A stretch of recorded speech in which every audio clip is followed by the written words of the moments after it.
So yeah, the subject for today is how we can create community in our yoga class. And one of the reasons I wanted to talk about this is sometimes we get really overly focused on the asana portion of our class to the detriment of some of the other elements of yoga and some of the other benefits of yoga. Like if we want our students to get all the benefits of yoga, the bio, psycho, social, spiritual benefits, we have to acknowledge that there is a social component, right? And if we want yoga to be part of kind of a healthy life practice, there is a very good evidence base that having social connections, even of a transitory nature, even the quick chat with the cashier at the grocery store, the quick hello to someone at yoga, those interactions can contribute to us living healthier, longer lives. Like they can play a big role in longevity. So that's one of the reasons I want to talk about this. And you might not look at your yoga classes as community events or social events, but when we get a bunch of people in a room together, either a physical room or a virtual room or a social media platform, especially if that happens on a regular basis, they form, however loosely, a community. So why not bring the philosophies and the principles and the practices of yoga to more consciously create and support that community, right? So that's the question we need to be asking ourselves. And I'll say, what's very funny to me about me leading this talk is that this is an area where I do really lack skills.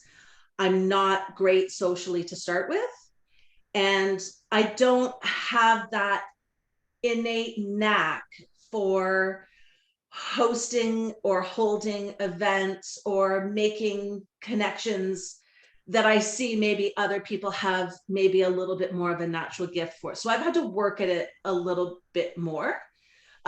Generally, when it comes to community, I'm a pretty background participant. And so this is an area that I myself have to work on quite a bit.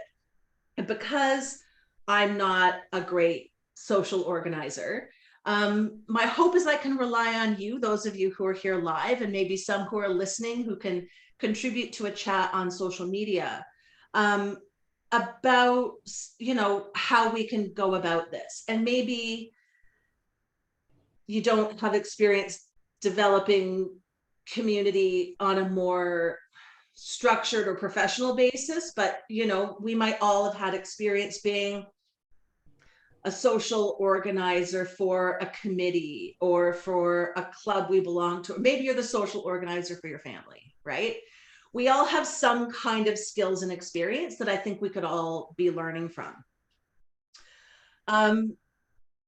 So my hope is that you'll share some ideas with me. That's what I'm saying there.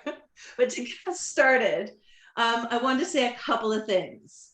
So firstly, it doesn't have to cost money.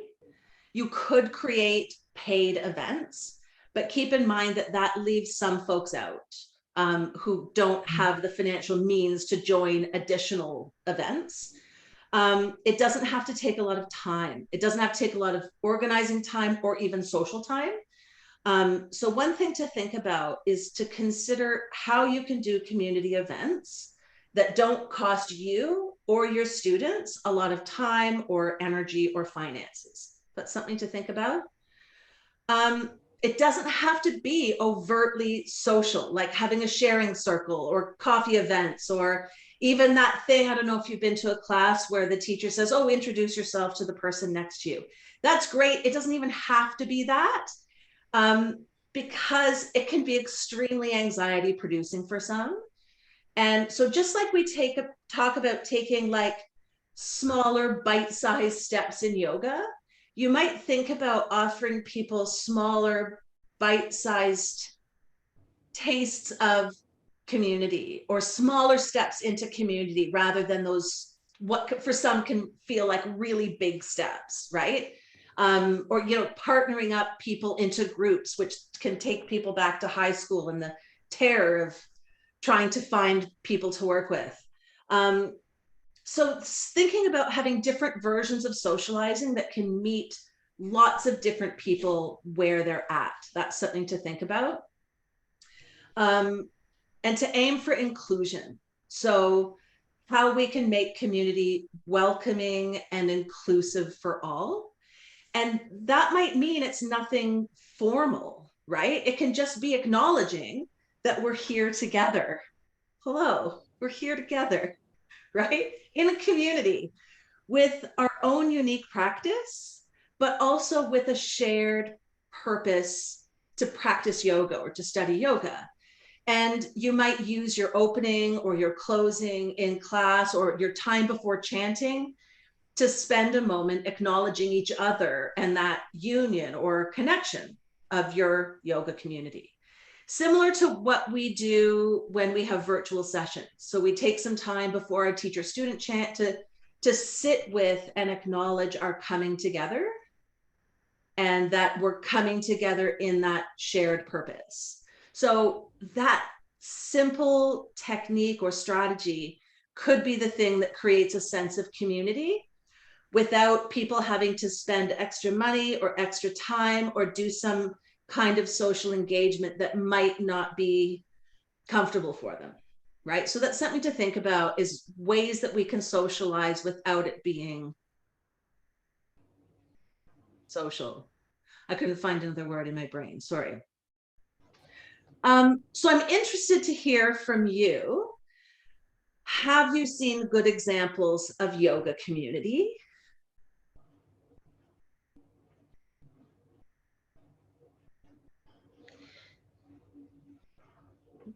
I used to attend a wonderful class at our local rec centre, and our teacher did exactly that, welcomed everyone in, and first of all just thanked us for our time and making the commitment in time. And I feel like the minute I walked through the door, I was in the right place and I was welcome. She had a really good sense of making everything inclusive for everyone.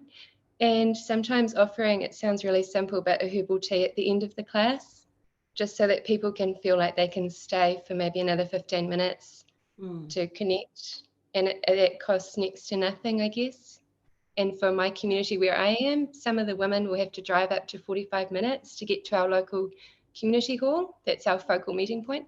And I think just food is the centre of our community at every gathering. So for me, it would just be having a cup of tea on offer at the end. That's really nice. And you're right, it costs next to nothing. And it's an opportunity for people to connect and to have some refreshment and just to feel that this isn't just you walk in, you do a class, you walk out. This isn't just an activity, that this is something more. And that's what we want our students to experience. And I really like the idea of welcoming. Like, I don't know if you've been to these kind of classes, especially when I used to go to classes in a big city. I felt like the teacher was like wafted in and taught a class and wafted out, and I really felt like no one, and like not really even acknowledged that we were all there together. Like, she was teaching this class and then she was out. And I can understand for energy management reasons she might have needed to do that, or that might have been the way that the studio did things, but I didn't like it. I didn't like the feeling that there wasn't an opportunity for her to look around and go, we're all here. Hello. Like, here we are together. There was much more of a feeling of, there was a hierarchy of her as the teacher, the higher being, and us as the lowly students that waited for her to come in, and she came in and taught. And then I didn't like that feeling. That didn't create a sense of community for me. And it didn't Did you contribute to my continue going to practice. that class, Heather? Sorry? Did you continue going to that No, class? I didn't. No, I sought out other teachers. She was a really, really good teacher, except in that area. And I acknowledge now at this age that maybe that's what she could handle socially. For me, the social interaction before and after class without a structure, I can sometimes feel a little bit like, but that's why I've developed techniques to ease myself and therefore my students through that social part of the process. Because not everyone's good socially, especially if you've got new students coming to class, they don't know, what do I do? And so you want to make sure that that process into class and out of class is smooth. That aids people socially. But yeah, that's a great idea. So that I gave an example of how I didn't like seeing it done. Does anyone else have an example of how they didn't really like seeing it done? I feel just in listening, I feel blessed that in the years I've attended yoga, that's never been my experience. The teachers have always opened the class welcoming and acknowledging the time and connection of us being there. I found myself feeling really anxious as you were sharing initially, Heather, and that was interesting to me, going, why am I anxious about? I wasn't really understanding, what did you mean by socially? And when you're saying events, did you mean things like retreats and that? And then I remembered I did go to a class occasionally over at La Perouse, and they would invite us to have coffee at a cafe which was adjoining the studio afterwards, which I thought was a nice idea. But also people don't necessarily have even $6 for a coffee afterwards, and are quite can be quite intimidated and confronted by that in terms of being embarrassed. Or so I love the idea of what you've shared, Al, because just putting that together really wouldn't cost much, and you could always factor that into the price of the class for $1 or so more, no doubt. And then you're in that space, and if you're in a really engaging space anyway, which you can create, with that natural environment and timber floors and all those things that I personally love, it's making it part of the community rather than the class. There's two distinctions. The class is finished and now it's an intentional let's gather. So I really, really like that. And, then I suppose you could grow it into, feel free to bring a plate if you like, and, keep it boundary wise as no more than half an hour, so people can take off at 10-15 minutes or whatever. But I love that idea. Thank you for sharing that. Yeah. And it seems doable. Love it too. And I like, Chris, you brought up the coffee thing, that might be financially prohibitive for people. I really like the idea of coffee. Is it because I love coffee? Maybe. I like the idea of it, that if you'd like, everyone tends to meet at this coffee house, if you're new to the community, please do come along. You're more than welcome, that kind of thing. But it could be financially prohibitive. It could be like, if you've got small children, you might have paid for childcare just to go to yoga. Now are you going to pay for additional childcare and a coffee to hang out? Like, that might be prohibitive. So I love the coffee thing. Just ideally, it's not the only opportunity to connect. And as a teacher, I think sometimes in those situations, we have to play a role of making sure the coffee group doesn't become a clique that other people don't feel unwelcome to join. So making sure that that's an inclusive opportunity. Much easier, in fact, is the herbal tea after class or the share a plate. I used to teach in a studio in Toronto, and after my class, there was a class of a particular yoga lineage where whole families came and they all brought food. So I'd finish my Vinyasa flow class where people just rocked up, did their practice and left. And after that, all these families would pour in with these big platters of food and all the kids running around, and they would do their practice. And then they would all eat together and talk together and drink tea together. And I'd never experienced anything like that at that point in my yoga practice. I'd never seen anything more than basically an asana and meditation class. It was such a revelation to me. And since then I've seen, and this takes time and effort, and you have to have the right space for it, but the Ashtanga community in Melbourne, they have a kitchen where they put on a big pot of chai and a pot of porridge.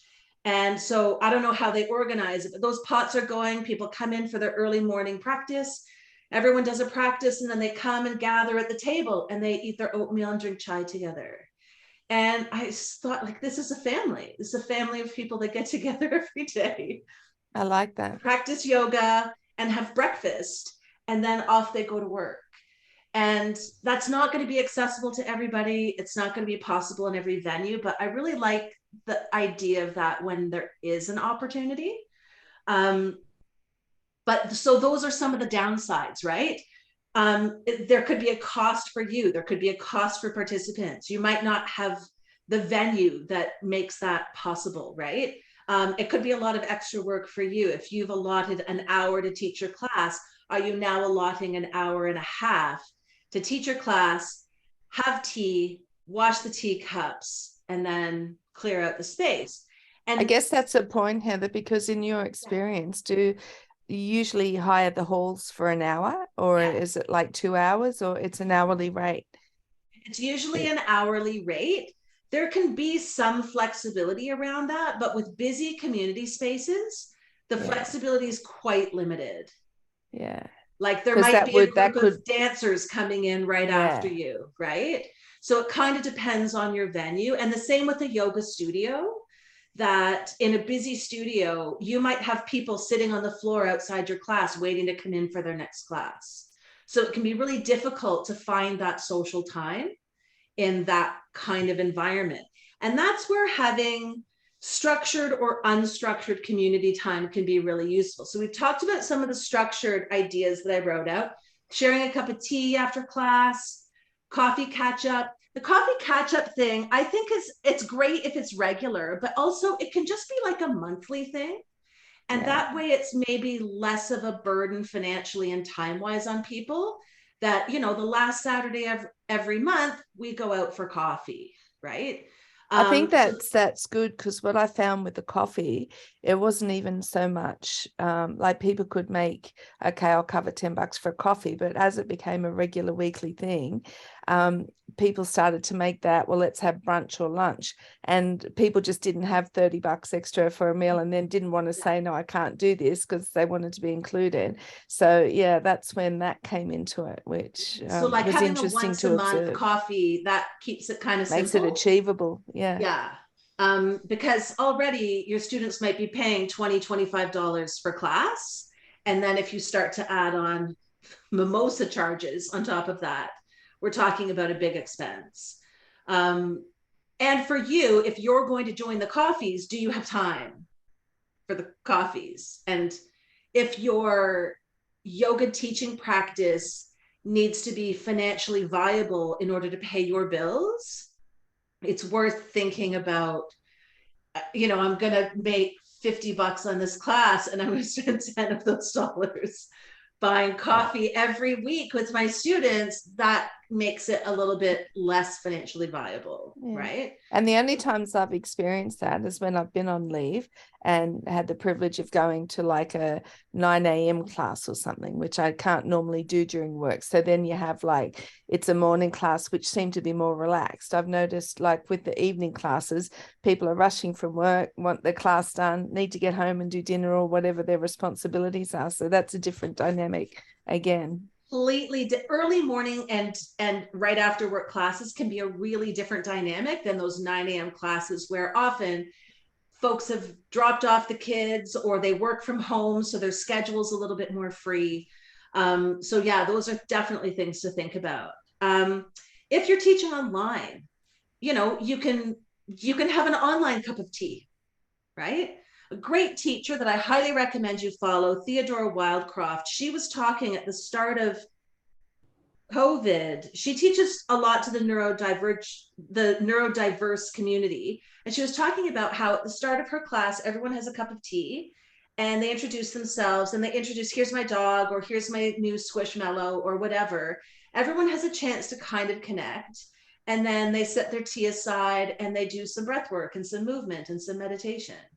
And so even in a virtual class, there's an opportunity to connect. And a lot of people don't like talking about themselves. A lot of people don't like seeing themselves on camera. So you want to make sure that you keep it kind of gentle. But, you know, if you've got a group that's getting together consistently and you want people to start to get to know each other, every once in a while, give everyone a chance to introduce themselves, either talking on camera or typing into the chat. Use a simple strategy. Hello, my name is a strategy I use a lot in teacher training.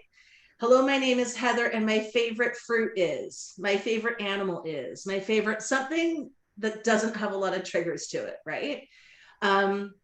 So that people don't have that anxiety of, what am I going to say? It's real simple. This is my name, and my favorite fruit is avocado, right? But like that's an opportunity for people to kind of comfortably introduce themselves and learn just that little tidbit of a thing about someone else. Oh, that's Elle, and her favorite animal is dolphins. Sorry to impose that on you, Elle. It's just what popped into my You mind. actually got it right. What? That was correct. I must be psychic today. So that if you're teaching a virtual class, like there's little strategies that you can use. You can do the same thing with a virtual class that you do face to face, except everyone's at home. So, you know, the fourth Saturday of every month after class, we have a cup of coffee together, right? And that's just a way of giving people that little bit of extra time together socially.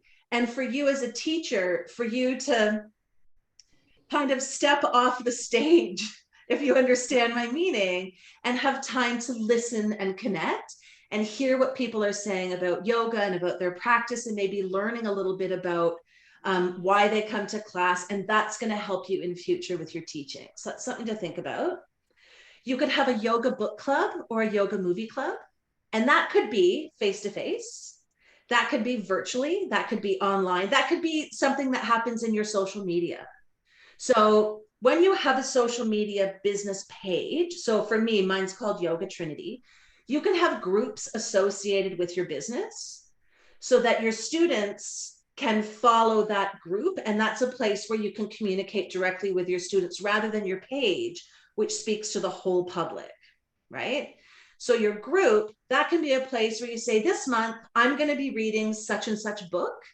You know, I hope you'll join me. Here are places you can get this book, you know, your local library, Audible, whatever. And then you and your students can discuss that yoga or yoga oriented book or movie or TV show or whatever it is, right? That's a way to get people talking. I talked about that.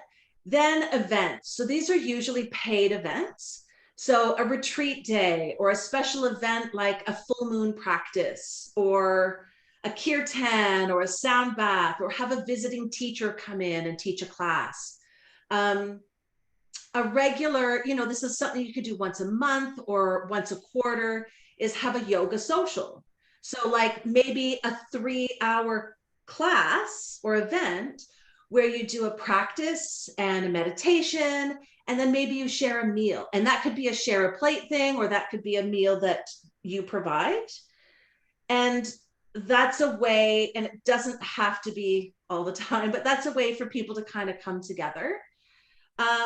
You could offer yoga labs. So again, something on a regular basis once a month or something, where maybe you offer a 2-hour class instead of a 1-hour class, and maybe spend a little bit more time exploring something, some section of the practice, or maybe you'll talk a little bit about philosophy, or maybe you'll spend a little bit more time on breath work. So just that little bit more. One of the things that you might find once you've been teaching for a bit and you've got it all coordinated in your brain is you're like, oh, I teach so much asana and so much technical stuff. I never get to branch out into all these other things that are beautiful about yoga. I never get to tell people about this other breathwork technique or this philosophy or this meditation.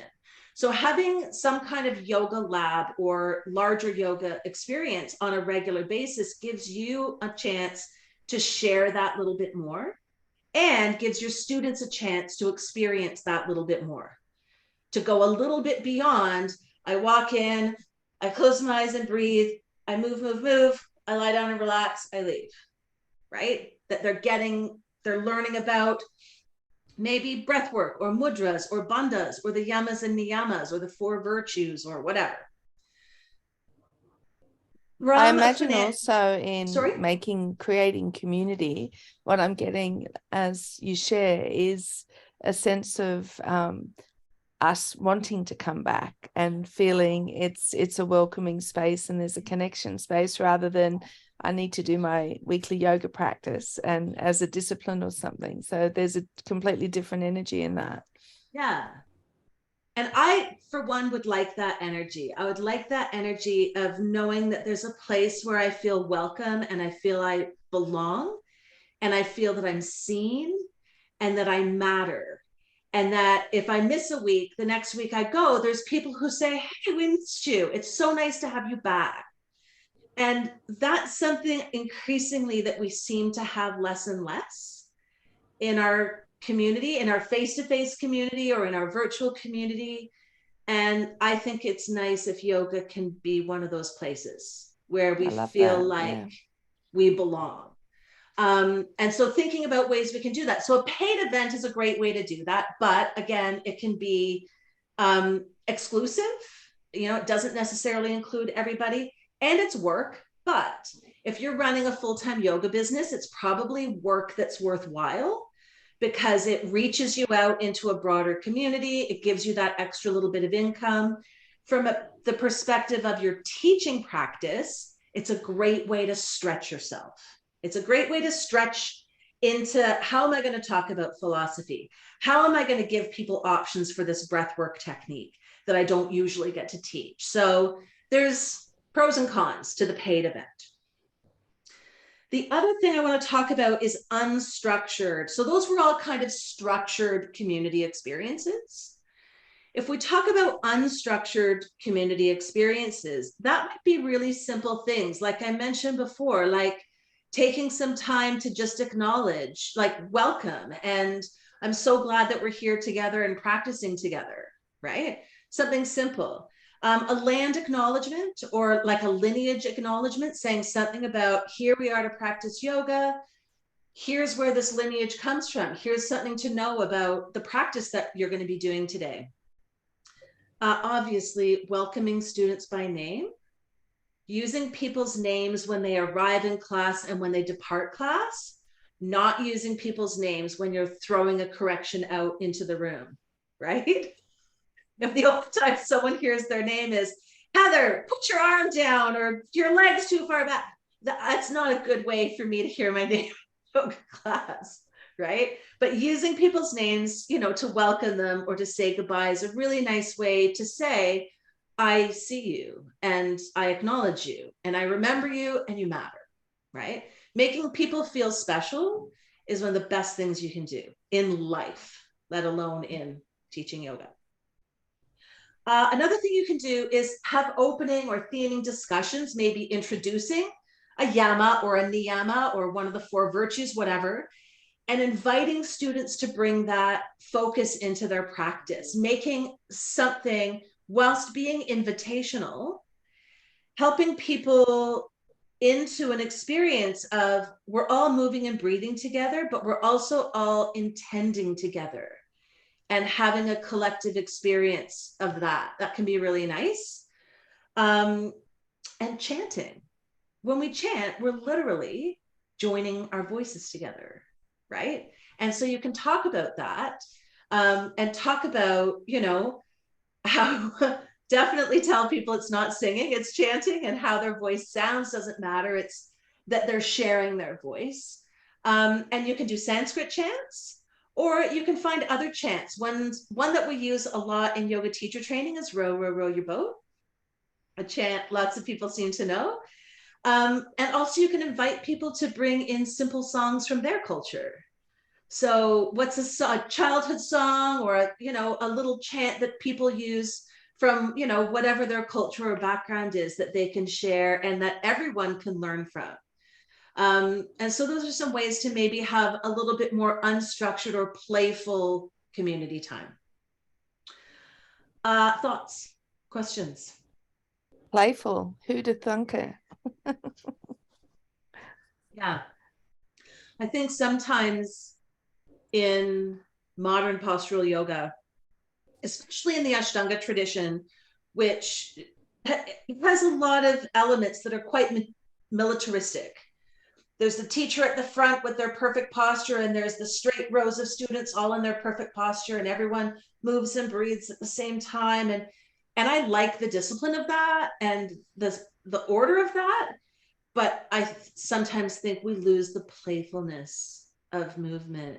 Even being on our mats, I think, is a restriction to a certain extent. It creates, like, this is a tangent, but you know, when you get in your car, you're like a really nice person. And then you get in your car, which is your zone, and you sometimes become a jerk. Have you ever experienced that? Maybe not you, but maybe you've seen other people do this. And it's like, well, this is my car and that's my parking spot, or this is my lane. And I wonder about the territorialness we have. And when we have a yoga mat, it gives us a space to practice and provides us, you know, there's benefits to a yoga mat, but it also creates a territory that maybe sometimes we're loath to wander off, or we feel protective of, like, this is my space, you stay on your space. And sometimes it would be fun to be able to play off our mats and experience the yoga room maybe in a different way than those orderly rows of mats. That's so true, because I know a few times when I've been to Lou's class, who is a former student of yours, it's in a beautiful environment. It's overlooking the lake and lots of natural light and timber floors, which I love. But no matter what time I get there, the back row's taken, and even if it's one lady there, she's put out 6 other mats for her friends, and part of me goes into school child mode going, I want to sit up the back of the bus today. Like, you don't own it, you know, you can't. And so then I wander off, and then I found that unconsciously over a few weeks, I found a safe little space to the side of the room that if someone takes it, if it's gone before I get there, I'm like, there's inner resentment or comment to, you know, judge and jury come out to join the yoga class, and it's just interesting. But yeah, I'm really grateful. I think you've mentioned it before and I was thrown by it, but to bring that origins of the military and stuff, because I've often wondered when there's smaller classes, if I were the teacher, I'd be in the middle and have a circle around, because it just feels better. But I didn't know that military connection, and it is quite regimented, and we're funny beings, we're because so weird. I like I to don't be know out why the we're back so sometimes. weird, but we are.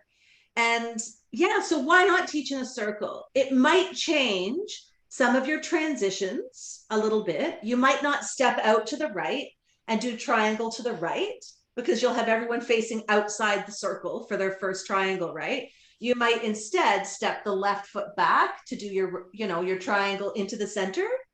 But other than changing a couple transitions or the way we enter into poses, I think circles could be a lot of fun.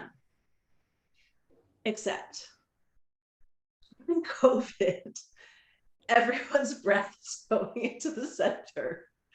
So if rates of COVID or flu or RSV or whatever's going around your community are high, you might opt to not circle, just because everyone's breath is going into everyone else's faces. So that's just one issue around the circle. Otherwise, I love the circle. Of two minds of people having their favorite spot. I think that from a trauma sensitivity perspective, it's really helpful that people can choose a space where they feel safe and they're not being called out for it.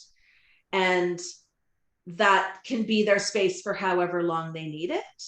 On the other hand, I think sometimes it's nice to shake it up a little bit. And so it might be something you invite people to do. If today you'd like to have a different perspective of the room, if you usually go to a certain spot, maybe challenge yourself to go to a different spot, right? And you know, for some people, being at the walls feels a lot safer than being in the center of the room. Being at the back feels a lot safer than being in front of the teacher. Generally, as a teacher, you're going to have a gap in front of you. That's the in front of you is the last place that's going to fill in. And that's just because that's where students would feel like they're under a spotlight. So unless you have a student who wants to be under a spotlight, in which case they'll put themselves there, generally the room fills from the back to the front and from the outsides to the insides. because that's where people just like feel every other church. well, and I want people to feel safe in my class. So I'm not going to overtly challenge that. I might invite people to try something different on occasion, right? Yeah. Yeah. Humans. So those were some ideas. I hope this has sparked some ideas and imagination and thoughts for you about how you might, both in an unstructured fashion and in maybe a structured fashion, how you might think about creating community in your class.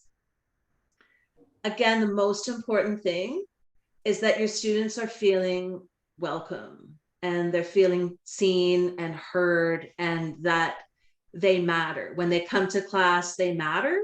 When they don't come to class, you notice because you care that they care. Like, why else would we be teaching yoga if we didn't care? So finding ways to do that, and some of those are social ways to do that, and some of those are very practical ways, like being organized in your business management and in your student management will help you when it comes to creating that special space and making people feel special. If you've forgotten who signed up for your class because you wrote your list on the back of an envelope, then when people arrive at class, you say, oh, I wasn't expecting you. What's your name? That's not going to make them feel very special. So have your systems in place so that you can welcome people, you know who to expect, you know who's paid and hasn't paid. All of those practicalities matter when it comes to the heartfelt sharing of yoga. Okay. Any other questions, thoughts?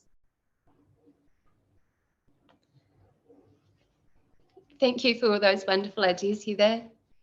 Oh, thank you. Thank you so much for sharing your thoughts and ideas and experiences. It's so useful.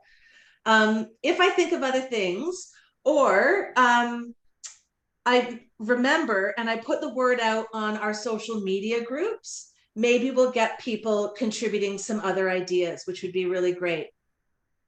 I'm going to make myself a note to do that right now.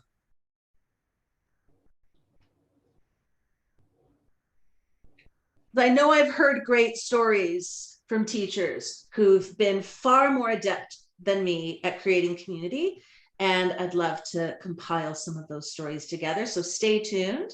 For now, thank you both so much for being here. Hello to those of you who are listening to the recording, and I look forward to seeing you next week.